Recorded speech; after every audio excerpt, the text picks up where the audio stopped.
Okay, hello and good morning, everyone. Welcome to Easy Markets Daily Pitch International with me, Darius. Today is the 15th of May, 2023, guys. So, welcome, everyone. Welcome to this Monday's morning session, where we're going to have a very quick look at the markets, a few charts, the usual stuff, guys. Basically, But before we do that, as always, let's quickly have a read through our risk disclaimer. So, the content we produce does not constitute investment advice or investment recommendations and should not be considered as such. This material should not be taken as an invitation to acquire any financial instrument or product. Look, I'll give you a few seconds to read the rest. I'll disappear here from that little corner in there, and then I'll get back to you in a bit.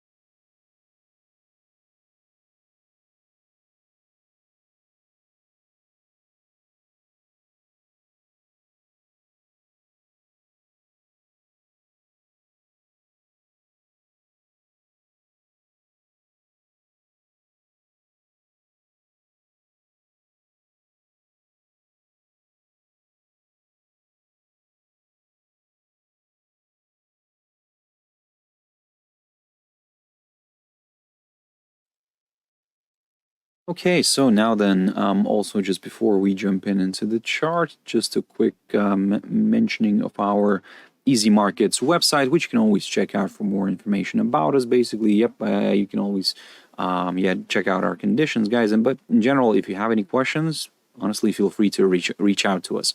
We'll be more than happy to help you out.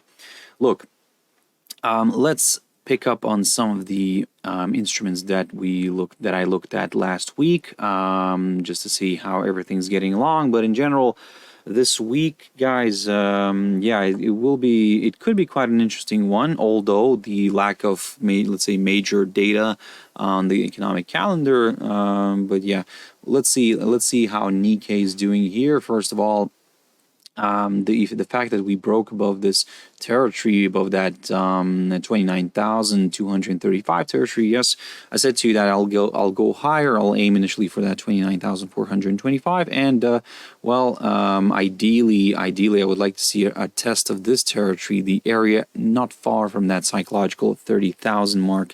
And we're kind of on the right track. I think that there could still be maybe a bit more upside as long as we stay above this little hurdle right here, this 29,425 zone, and then yes, we will take it from there. Now, in terms of the downside, look, of course, we'll keep an eye on the U.S. indices in general, the European ones, but probably it's going to be the U.S. indices that will drive the equity markets across the world. I think it will be a lot dependent on that. But looking at this picture here from the technical perspective, I'm going to stick to the same game plan. There's not much to talk about here. I'm going to keep an eye on this upside line, taken from the low of the 6th of April. If we clear that one, then yes, there is potential for a drift a little bit lower here, back to somewhere to this territory, the highlighted one, which is roughly between the 28,733 and 93 levels right here. Maybe, let's say by the time all this move to the downside could happen, maybe the 50-day EMA could approach this territory, and everything would be nicely aligned.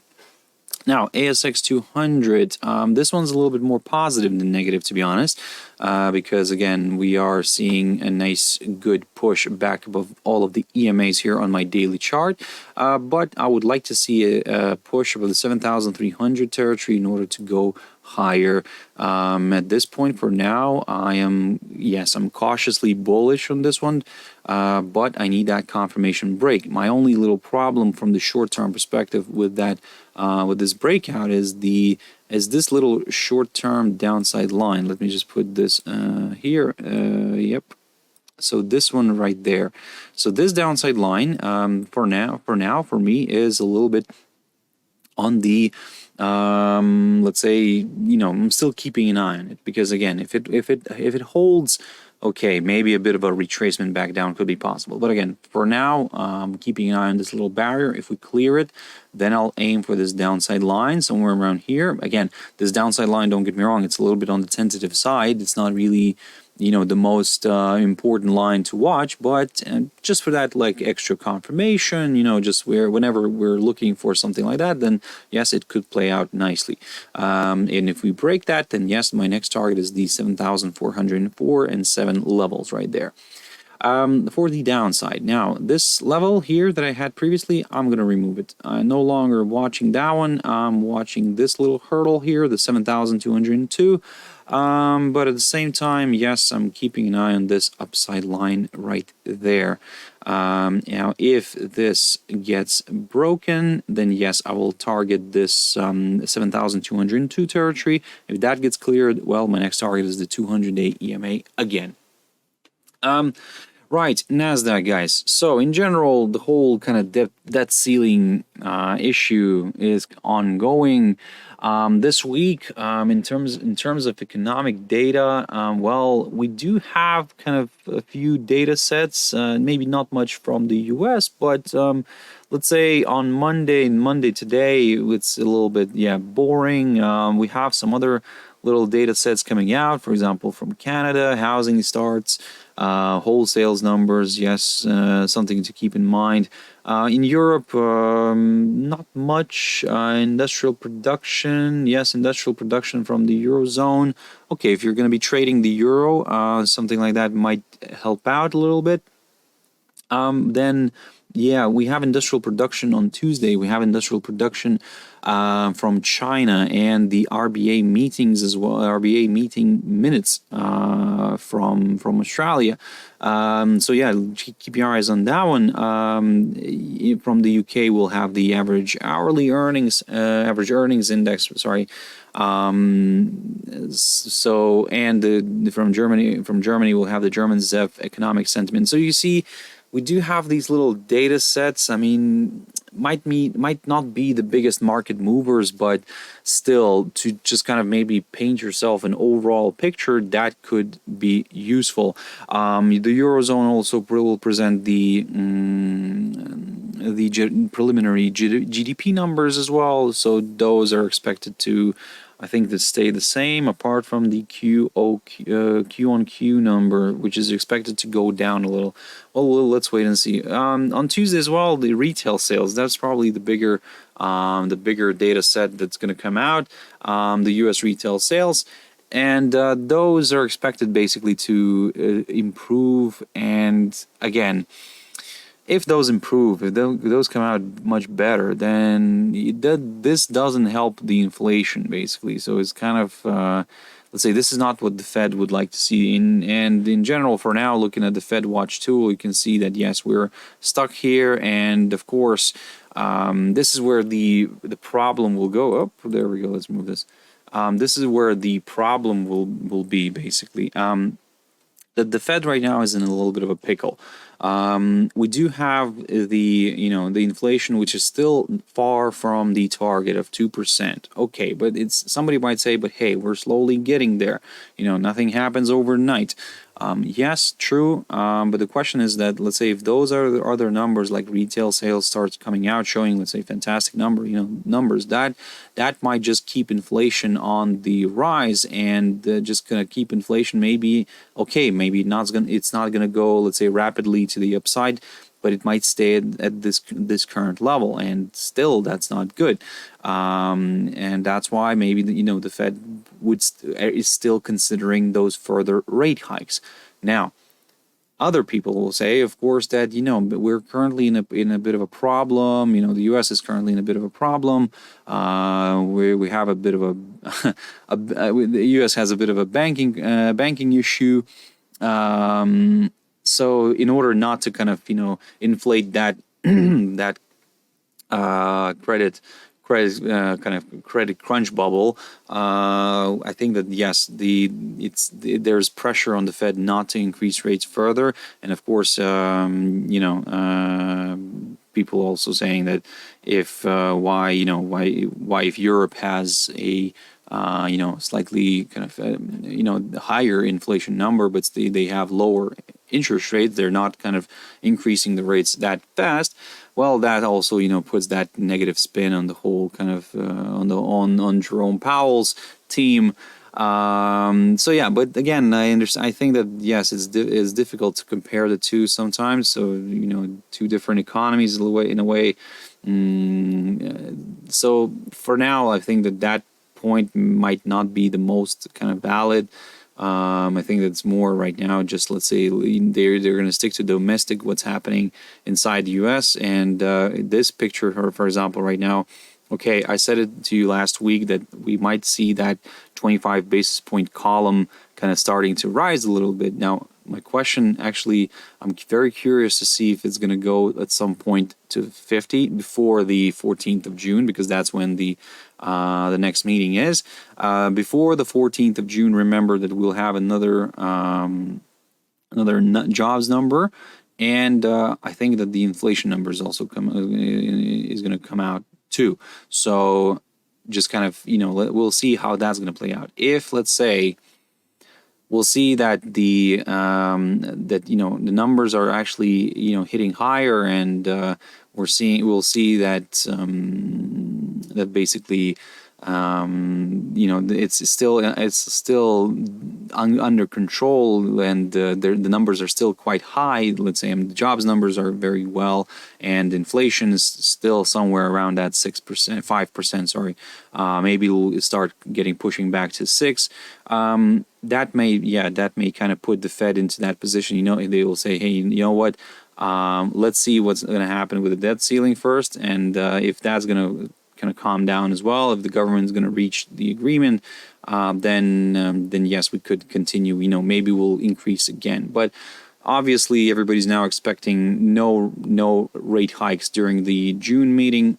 Maybe that could be the case. Maybe the Fed will say, you know what, let's wait and see. Let's watch it for now, and then maybe go for maybe an increase, maybe into July or something like that. But then by the end of the day, maybe, or the end of the year, maybe it'll start pushing the rates back to the downside. So again, a lot of speculation.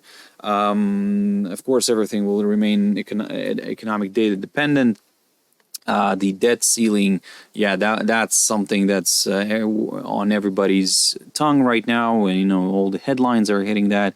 I think that this is more of a thing, like more an issue to bring the market, to calm down the market a little bit, maybe to bring it back to the downside. Look, the indices here, as you can see, I talked about this, and I, for example, from the technical perspective, I said to you that, hey, if we retrace back down, if we stay somewhere above that 13,350 territory, yes, there is still potential for this one to go higher, to move back up. Well, so far this is working out. Now, my other little problem here is the fact that this little short-term formation. Now, I've talked about this a lot, and the formation here is the bearish 3. So whenever you have a drop, like one candle, which is a long one, and then you have, let's say, 3 consecutive 3 candles which are within their bodies, or within the body of the first one. So the second, the third, and the fourth one, for example, is remains in the same body. Then the fifth candle kind of tends to break to the downside in this case. Also, maybe this could be seen as a bullish flag by somebody. So in other words, now I think that, yes, I'm cautiously bullish, but I think I need to take a bit of a conservative approach here, and not as like bullish as I thought initially. Maybe a push above this barrier could be better, so that 13,500 level is something to watch in order to go higher, because if we get that break, a forthcoming higher high will be confirmed. Now, in terms of the downside, look, I'm keeping an eye on this upside line taken from the low of the 25th of April, and if we do fall below it, then yes, great, more sellers could join in, and we could see a drift lower, maybe a drop below the 13,220 territory could be nice here. If we get that, then yes, I will go a little bit lower within this previous range, because again, of course, not I'm not going to focus on too much on that range, but some of the levels could still work out. Like for example, maybe the lower side of this range. So that's why I'm still keeping it on the chart. But I'm mainly focusing on, let's say, something else. Like for example, this upside line, short-term upside line, and this 13,220 territory. Now the Dow Jones Industrial Average. Now, look, the picture here is also not the most exciting, I would say. Just bear with me one moment. I think my mouth was going dry.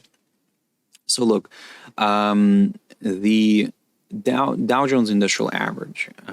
Here you can see from the technical perspective, after hitting this key resistance barrier somewhere between the 34,600 and 34,270 and 80 levels, approximately around here, guys. So, in other words, if you're looking for some higher levels, given that this barrier provided fantastic resistance, maybe a clearance of this barrier would be needed. But of course, we are keeping an eye on this little short-term downside line first. So basically, if you're looking for some higher levels before this barrier that I just mentioned, maybe this downside line could be a nice one to watch. Because if that gets cleared and that gets broken, yes, we would be placed above all of the EMAs here on my daily chart, and this may lead to a change in the short-term direction, of course, and we could see a push higher. So my approach here is going to be simple.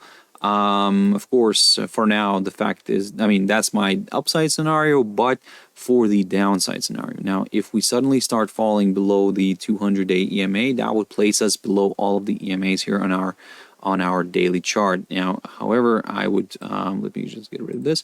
However, I would still get a little bit more excited with the downside if we do drop below this 33,000 mark right here, because that area provided fantastic resistance, then support, and if once again it's going to get broken, then yes, that's where more sellers could join in, because a forthcoming lower low will be confirmed. So the German index. Okay, look, the German index, it's quite the same. It's quite the same. I'm waiting for some sort of a trigger, some sort of catalyst that, can take it out of this range. Because look, since mid-April, we have been stuck in here. We're just moving sideways, roughly between the 15,800 and the 16,060 levels. So approximately around there. Maybe we could even say 100 levels, something like that. But look, in order to go higher, I need that clearance of that 16,006 territory. If that gets clear, then yes, great, more buyers could join in. But for the downside, a drop below the 15,800 territory might do the trick. And yes, we could see a drift lower. But for now, still playing the waiting game. I keep repeating the same thing for a month already. So I think you guys already are bored of me talking about this. But hey, eventually this could present itself with a nice opportunity, but we just have to wait for that clearance. And look how well so far the barriers of this range are working out. So yeah, we're keeping an eye on that. Another index, the dollar index. Look, beautiful move. I talked about this last week. I said to you, I need to see a clearance of one of these levels here, one of these trend lines. And we got a clearance, and then I said to you, yes, even if we do push through the downside line, yes, I'll start aiming to the upside, but I'll get more comfortable if we do push above the 102 zone. If we do get that, great, I will go further north. My next target will be this 102.74, and then we'll take it from there. For the downside, I would like to see, this is where I need to get rid of this downside line, no longer needed. For the downside, actually, I would like to see now a drop back below this 102 territory, because at the same time we would fall below the 50-day EMA, basically meaning we'll be below all of our EMAs here on our daily chart. Now, if that happens, yes, then I'll aim again for the 101.56 territory, and then so on and so on.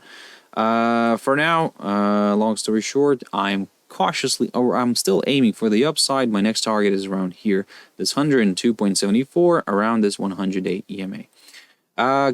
The yellow metal, the precious metal, the gold. And look, this one, I talked about this last week, and I said that if we do fall somewhere below this 2015 territory, then yes, I will consider a move lower, and initially I'll target that psychological 2000 level, which we managed to reach, or should I say the area, we managed to reach the area near that level, because again, guys, remember, it's never the exact level. It's always the area near that level. So we managed to reach that. We rebounded and pushed back up. However, we remain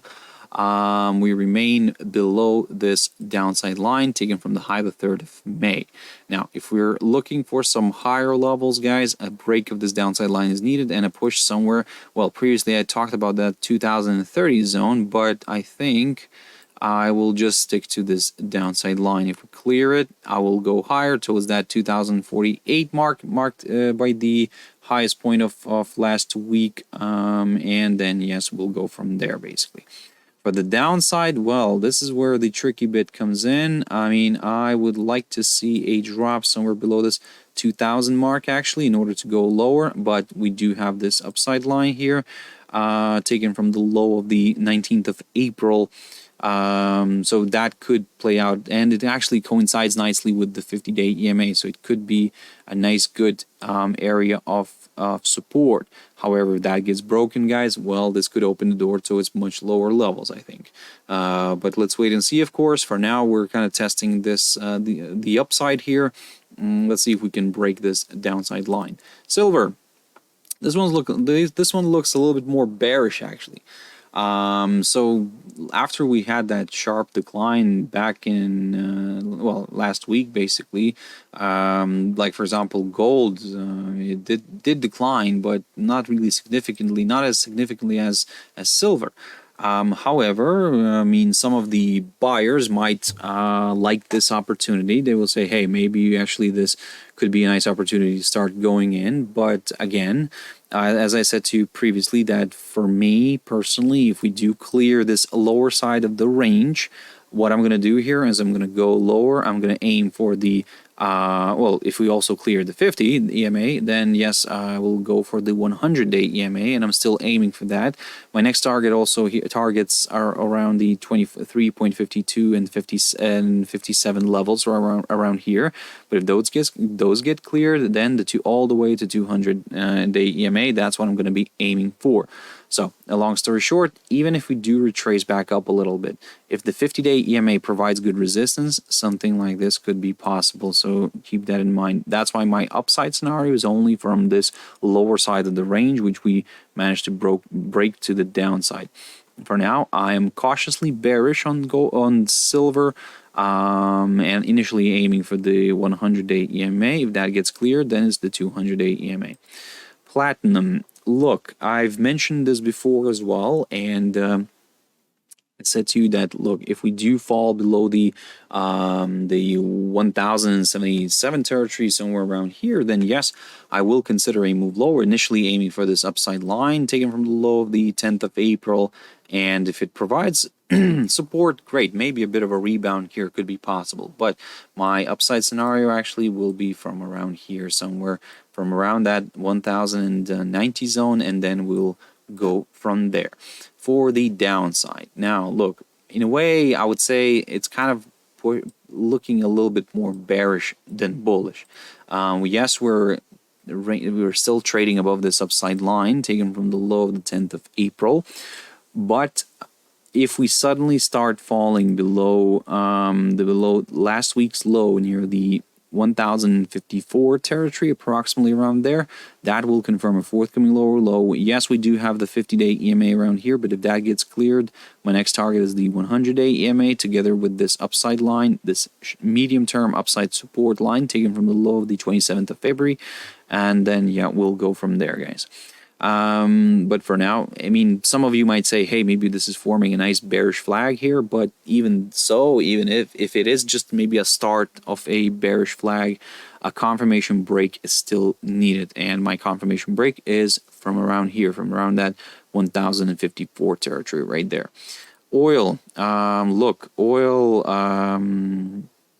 this one continues to slide, and after falling back below this downside line, it continues to drift lower.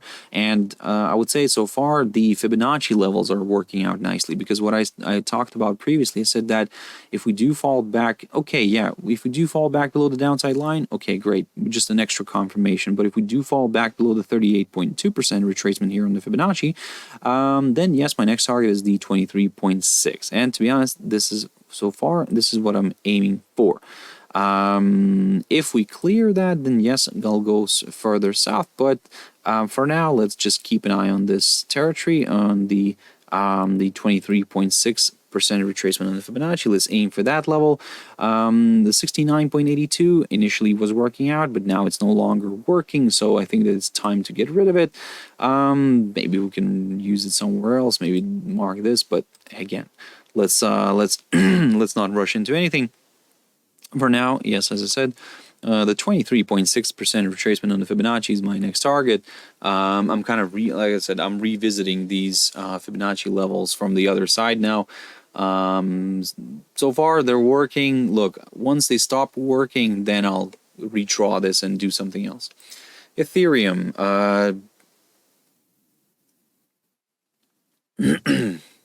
Ethereum, look. Beautiful rebound, I would say. The 1785 territory provided very good support. That's good. Good for the bulls, I would say. But still, we're not really getting that reaction as we were, hoping to see. Same as in some other cryptos like Litecoin, which I'm going to get in a bit. But the thing is that, yes, okay, this is quite normal. We got a rebound. That's fine. The question is now, can we actually push further north? Can we push back above the 50-day EMA here and back to the upside? Well, in general, I would say this: I really don't care until I get a break of this downside line. This whole area, I'm just gonna observe the price action. Why? Because it could be just a nice descending triangle pattern here. And according to all the TA rules, such patterns tend to break to the downside, but a confirmation break is still required.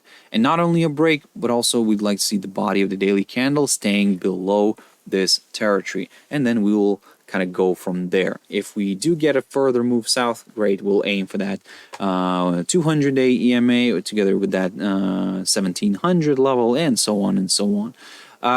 But for now, we're seeing a bit of a rebound. Let's see if we can push above the 50-day EMA. If we push above the 50-day EMA, I'm aiming for this downside line here. But in general, all this area right here, while we're going to be trading in this territory, I'm just going to observe the price action. Litecoin. So the Litecoin took a spotlight, and we managed to get a nice breakout here. Look, I have to stick to my rules and say that if we break the downside line and we push above the 84.32 territory, I'm leaning towards the upside. Well, to be honest, even if I'm going to be wrong, I'm still going to stick to my word, and I'm going to aim higher. Now, initially, my target got reached here. One of my targets got reached, a test of the 50 and the 100-day EMA. So that's perfect. Now, let's see if we can push above that. If we struggle to push above that, further above these two EMAs, that's where the problem could arise. We could see maybe a drift back down. If we start falling back below the 200-day EMA, guys, maybe, we're kind of not really ready to consider the upside scenario. But for now, we are considering that, because, again, we're above all of the, we're currently kind of in between the 50 and the 100-day EMA in that little tight area. But if we do push and stay above the 50-day EMA, maybe, yes, this could open the door towards the 94 zone, and then we'll go from there. We'll see what we can do further. Now, let's jump into the Forex world, guys. Okay, AUDCAD. I said to you previously that it's becoming one of my favorite ones, and you can see why. It's very technical. So I'm still waiting for my confirmation breakout above the 0.9107. If we get that breakout, then yes, I will go higher. For now, we're just seeing that little slide here alongside this downside line. So basically, this idea is also working. I said to you that whenever we get a breakout of the of a trend line, we kind of revisit it from the other side. And in this, for example, case, it's acting as a nice little, could be acting as a nice little trampoline. But my downside scenario is from around here, basically from around the drop below the 0.8958, and then we will, yeah, we'll start aiming for some lower levels if we do drop below this. Look, there for me, there will be no surprise if we do continue, let's say, to slide lower here. We end up testing the lower side of this territory of the 0.8958 and then maybe rebound back up. So this way we could confirm that this is a nice range. And for now, although I am kind of liking this as a nice bullish flag, I understand that I need a confirmation break. So that's why I always tell you guys to wait for it, wait for that confirmation break. Yes, on it looks like a bullish flag. Okay, great. But I need that confirmation break first above the 0.9107, and then I will go higher. Because if this is going to continue sliding, it's going to get closer to the lower side of this range. And that means that maybe actually this, could increase the chances for a for a breakout excuse me, for a breakout to the downside. So just kind of be wary of that. So at this point, yes, not everything is straightforward, but it could be quite interesting, could be good once we clear one of these levels. AUDNZD, so beautiful move to the upside. Look, I need that push above the 1.0735. We're currently getting it, but we're struggling to stay above this. If we do stay above that hurdle, then yes, I'll go further north. Again, I'll aim for that 50-day EMA, which, as you can see, currently provided fantastic resistance. If that gets cleared, then my next target is the 100-day EMA or maybe the 200-day EMA. Or maybe eventually we could test out this downside line taken from the high, the 28th of September. So yeah, for now, I'm cautiously bullish. For the downside, for me, I would need to see a drop somewhere below this territory, below the 1.0623, and at the same time we would break this upside line as well, so more sellers could join in. Now, USDJPY, look, USDJPY is quite attractive as well and continues to be, but so far I think everything's working out nicely here. I talked about this last week. I said to you that if we do push above that 135 territory, I will go higher. Last week we got a tease here near these two upside lines. I think this one, the thinner one, can go away. The fatter one can stay here, and you can see that this line here provided good support. And again, it's a very tentative one. I do understand that it depends how you're going to draw this, but either way, this area provided good support together with the EMAs from where we rebounded. Yes, we had a false breakout, but it was just a false breakout. The bulls picked up on this one and drove the pair back to the upside, and we cleared this 135.30 zone. So now let's see how far we can go back up. Well, ideally I would like to see a test of this 137.91. If we can get that, then we'll have ourselves a nice ascending triangle forming here maybe on a bigger picture. So something maybe around these lines. But hey, for now, let's not rush into anything. Let's go slowly, step by step on this one, and then we will we'll see how we can adjust and which level exactly to aim for. But for now, I'm aiming for this territory right here. 100 USDCHF. Look, I'm still keeping an eye on these levels. Not much is happening. Yes, we pushed higher. We pushed back up towards my 0.90 territory. We came closer to this downside line as well. But yeah, I think I'll need to see a clearance of that downside line first in order to go higher. Until then, this whole area right here is just a neutral one for me. If you're looking for some lower levels in the short run, I think that the better option is to wait for a break of this upside line here. Now, short-term tentative upside support line taken from the low of the 4th of May could be, the opening gate here for the bears, to drive the oh, there we go. I hope you guys can see me and hear me well, because my my software here disconnected for a little bit, so I hope you can see me and hear me well, guys. I think that this is a bit of a, yeah, there we go. Okay, guys, so can you see me and hear me on this one? Because I think that my internet, something happened to my internet. Yes. Okay. Hopefully can, I hope you didn't, I hope you kind of, I'm back. I hope I'm back on track, because again, if somebody can just comment something in the chat box, just drop me, a message saying that, can you still hear me and see me well? Yeah. For now, look, I mean, okay, look, I'm going to continue with this. Hopefully, like I said, hopefully everything's okay now.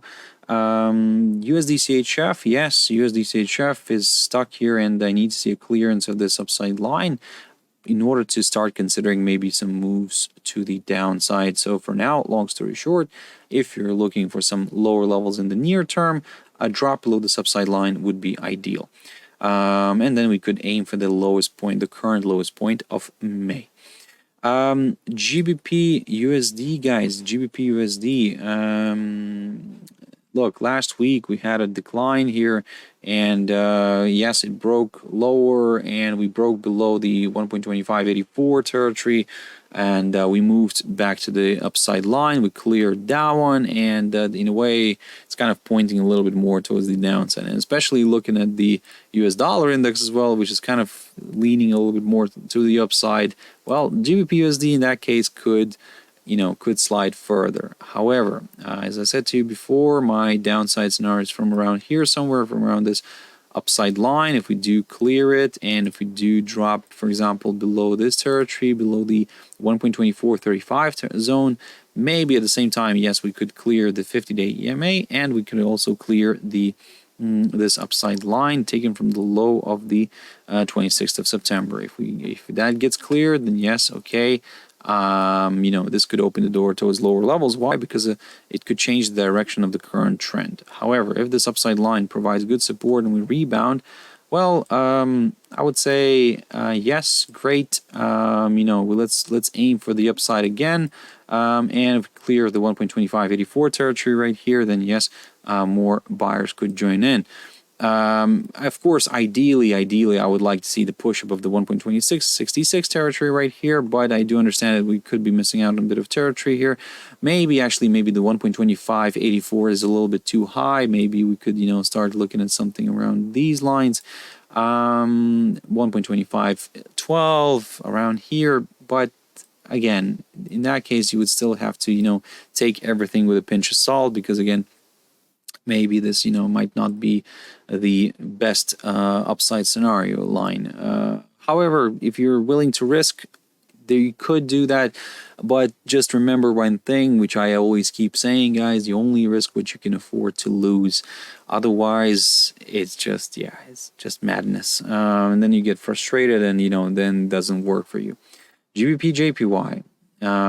Look, we broke the upside line. What I said to you before, that yes, not only a break of this upside line is needed, but also a drop below the 168 territory. Well, we got that breakout of the break of this upside line, but the question here is, can we get that push? Could get that push above this downside line right here? Because that's probably going to be a little bit more, more bullish in that sense. With this upside line, I'm no longer watching it. I think what I'm going to do here is I'm going to stick to something like this. Now, some of you might say, but hey, this is a bearish formation, a descending triangle pattern. Yes. That is true. However, I have seen this happening several times in the opposite direction, especially given the fact that if we consider this candle as a bullish, as a pole of a bullish flag, then not this formation right here, this potential descending triangle pattern could be nothing else but just a bullish pennant.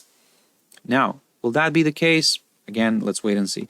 Until we're stuck in here, I'm not touching it. I'm just observing the price action. But once we start clearing this downside line right here, now that's where it could become a little bit more interesting, and we could start aiming to the upside. Now, if we do clear this 172.13 level, and we stay above it, now that's where I will get comfortable with the idea of a bullish flag, and then we could see higher levels. But for now, I mean, at the same time, it could also work out as a nice descending triangle, but a confirmation break is needed. So in other words, yeah, I keep on saying the same thing over and over. A confirmation break is required, guys. Until we get that, I'm not really getting comfortable with neither of the sides. EURGBP, one of my unfavored pairs, and so far so good. Look, I talked about this previously, and I said to you we're in the range. If we get a clearance of the lower side of the range, I'll go lower.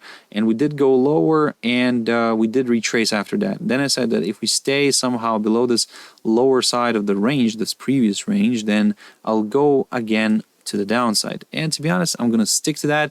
I'm going to have a simplistic approach on this, and to be honest, yes, as long as we remain below this highlighted territory, which is roughly between the 0.87, 18 and 28 levels, if we stay below that, then yes, I'm leaning towards the downside. For the upside, I would like to see a break of this downside line and a push above maybe the 200-day EMA as well, just to be a little bit more on the safe side. And finally, EURUSD. So yeah, continues to slide nicely. I mean, working out perfectly according to my plan, because what I said to you before last week, I said to you that if we do drop and stay below this lower side of the range here, or near the 1.0964, somewhere around here, then yes, I'll go lower. I'll aim for that 50-day EMA initially. If that gets cleared, then my next target is the 1.0831. And if that gets clear, then my next target is the 100-day EMA. So I'm going in these little with these little steps, yes, for now I'm just gonna stick to that and nothing else.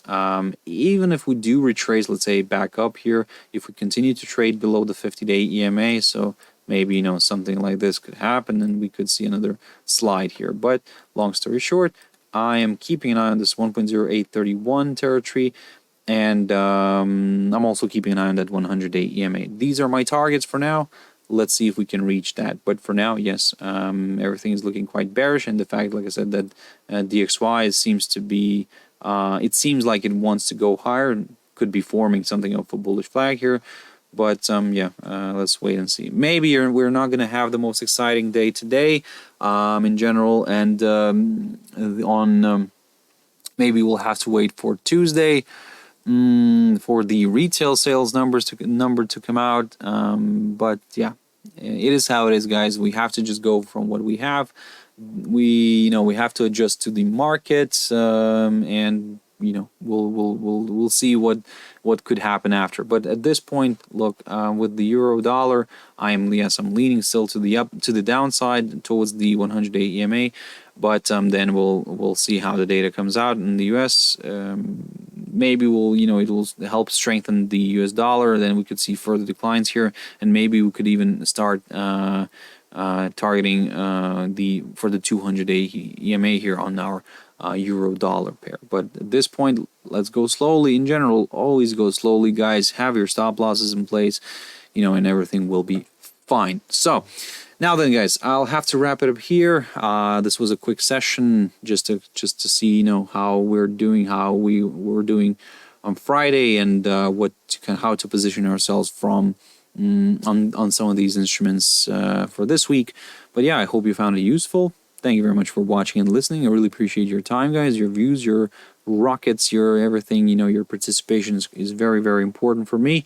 It helps me to go further here with these videos. So yeah, I hope you like them. They're maybe not nothing special or something, but I think that they could give you an extra opinion, an extra idea on how to can maybe look at something, because in general my ideas here are just my ideas. Something that works for me might not work for you, and you have to remember that, guys. And that's why I just give out these scenarios, and then you decide which one do you think is the more logical one, and then you can basically position yourself if you wish, but remember, only with the amount that you're willing to lose. You can risk only the amount which you're willing to lose. So have a nice trading day, guys. I hope I'll see you tomorrow here on Tuesday. Yes, 6 o'clock GMT time. For now, have a beautiful, beautiful trading day. Stay safe, have your stop losses in place, and everything will be fine. Thank you very much, and bye-bye.